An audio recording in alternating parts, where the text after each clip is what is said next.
Hello kaibigan, kamusta ka?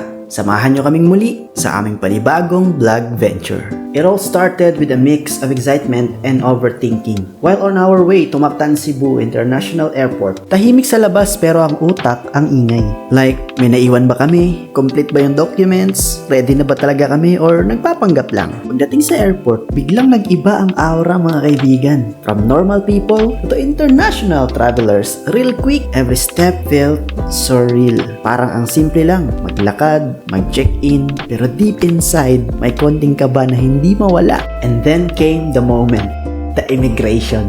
Sandaling katahimikan, konting dasal, at ilang segundo na parang ang tagal. Hanggang sa, "Sir, ma'am, okay na po." So ayun, ngiting tagumpay, nakalagpas din, hindi teleserye ang ending, tuloy ang travel mga kaibigan. And then, boarding time. Ito na yung point na wala na talagang atrasan. Literal na paalis na kami. Sa loob ng eroplano, tahimik lang, pero alam mong lahat may sariling iniisip. Habang paangat ang plane, unti-unti nang nagsisink in. Oh, this is really happening. And just like that mga kaibigan, after 4 hours of flight, we landed. We finally landed at around 1 a.m.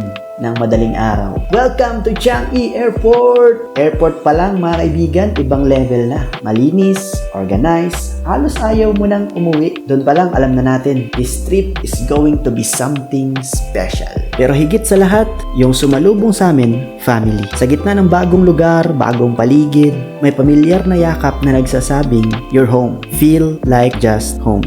And sa wakas, papunta na sa tutuluyan namin. Tahimik ang biyahe, hindi dahil dramatic, kundi dahil sobrang pagod na.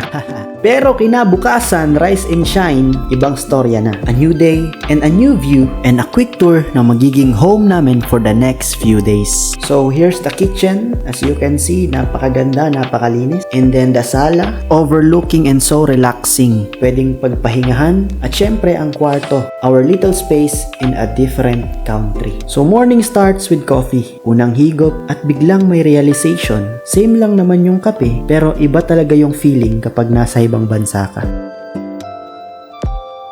And then we stepped outside at doon namin na-experience yung totoong buhay sa Singapore. Hawker centers, iba't ibang pagkain, iba't ibang kultura, iba't ibang wika. Mga salitang hindi namin maintindihan pero isang bagay ang malinaw. Gutom na kami.